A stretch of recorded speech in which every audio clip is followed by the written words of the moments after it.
A gente teve agora a fala de Alexandre Padilha, que, aliás, tinha sido criticado, né, na votação do arcabouço fiscal, porque foi ali uma saia justa, quase que não passa, enfim, ele foi criticado enquanto articulador ali na base do Congresso. Dessa vez, ele vem a público, agora como vitorioso também, né, junto ao governo, e ele fala sobre essa questão das emendas. A gente vem discutindo também aqui sobre isso, o que estaria sendo negociado para que essa reforma passasse. Então, ele fala que as emendas não foram liberadas agora à toa, isso faz parte de um calendário, mas por trás disso tudo também, a gente teve uma conversa sobre essa questão dos ministérios, né? Hoje a gente tem a notícia, por exemplo, que a ministra do Turismo deixou de fato o cargo, né? Entregou o cargo. A gente teve durante a semana essa questão do Ministério da Saúde, Lula dizendo que o ministério é dele, que Nízia Trindade fica à frente da pasta, mas tudo isso esteve em algum momento em negociação, certo? Você viu essa articulação do governo? Olha, acho que o governo está fazendo o que é preciso fazer, né? O governo precisa ter maioria no legislativo. Para ter maioria, você precisa negociar com os partidos que têm maioria, né? E muitas vezes esses partidos não irão inteiros para o governo. O caso do União Brasil me parece o caso mais flagrante.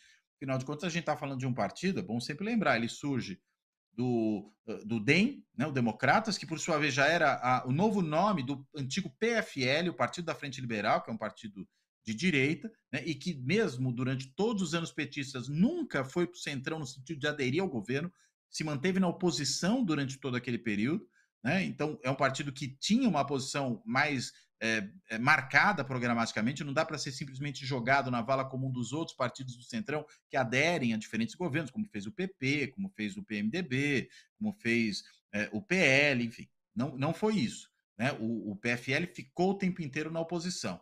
Então, uma parte do União Brasil é esse pessoal. A outra parte é o PSL, pelo qual o Bolsonaro se elegeu. Né? Muita gente que chegou ali ao Congresso pela primeira vez na carona do bolsonarismo em 2018.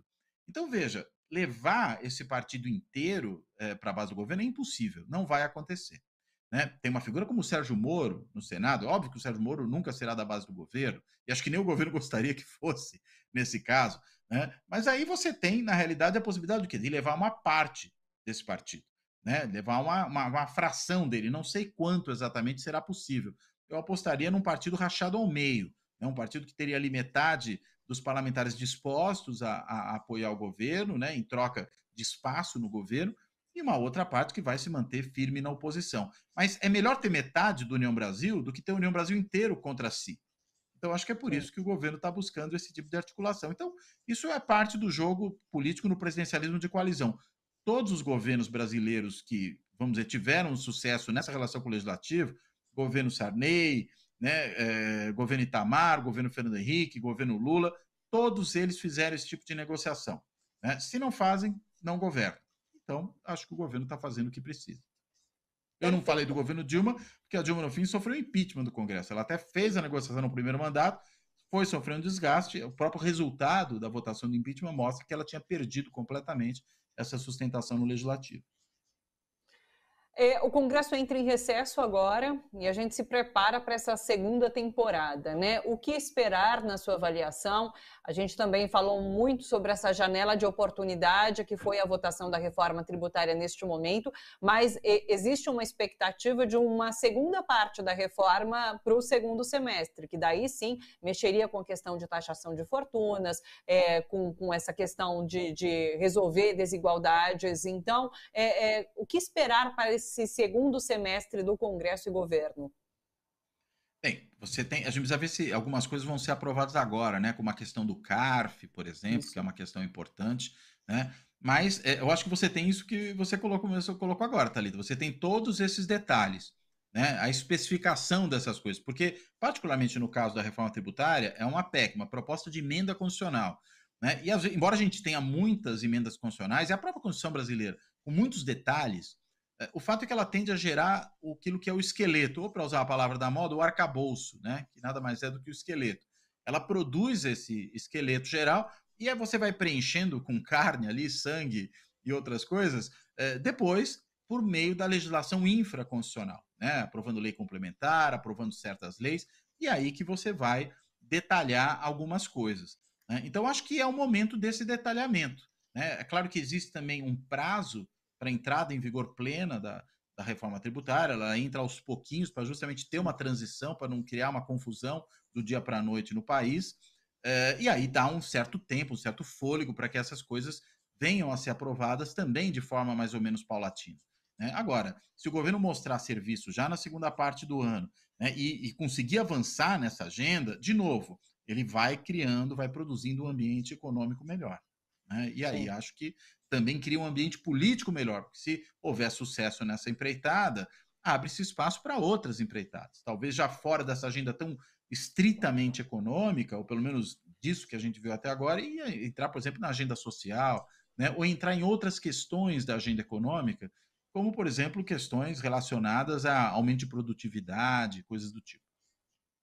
Porque, inclusive, é importante a gente dizer, né, professor, que a economia faz com que, a economia melhorando, é claro, faz com que a avaliação do presidente melhore e ele consiga mais força para fazer mudanças ainda mais estruturais, certo? Sim. Não, eu acho que é isso mesmo, né? E vamos dizer, vitória alavanca vitória, né? Se o Sim. governo entra no círculo virtuoso, né, de aprovação de políticas, e essas políticas vão produzindo aí resultados positivos para o governo, ele chega na próxima rodada mais forte. Essa pelo menos é atendida pelo menos até um certo momento, né? A não ser que algo desande aí no meio do caminho. Mas caso contrário, você vai tendo um círculo virtuoso, né, de aprovação dessas reformas. Então, acho que é isso mesmo, né? Uma vai Sim. facilitando a vida da que vem depois. Reformas Só para e finalizar. demais políticas públicas, né? Que a gente está falando da reforma tributária, por isso eu falei em reforma, e mesmo no caso do marco fiscal, é uma reforma também, reforma fiscal. Sim. Só para a gente finalizar, a gente acompanha essas imagens ao vivo agora. Me parece que eles passam a discutir o CARF de fato. Arthur Lira Uhum. prometeu para hoje a votação do CARF e do arcabouço fiscal. Na sua opinião, é possível isso? Fechar esse semestre ali no Congresso com tudo aprovado? Olha, pelo menos na Câmara, né? Porque precisa ver se dá Isso. tempo. Acho que no Senado, talvez, não sei, né? Talvez ainda dê tempo do Senado tomar alguma decisão. Mas fecha com chave de ouro. Acho que se o governo conseguir realmente aprovar essa agenda econômica fundamental para a estabilização econômica do país, para, digamos, começar um ciclo mais virtuoso de crescimento, é altamente positivo, né? E aí a gente pode dizer que fecha o semestre como um governo muito bem sucedido, né? Até os 100 dias a gente não sabia, que o governo está entregando, parece que não decidiu nada, mas se decidir todas essas coisas no final, aí realmente é um progresso e tanto.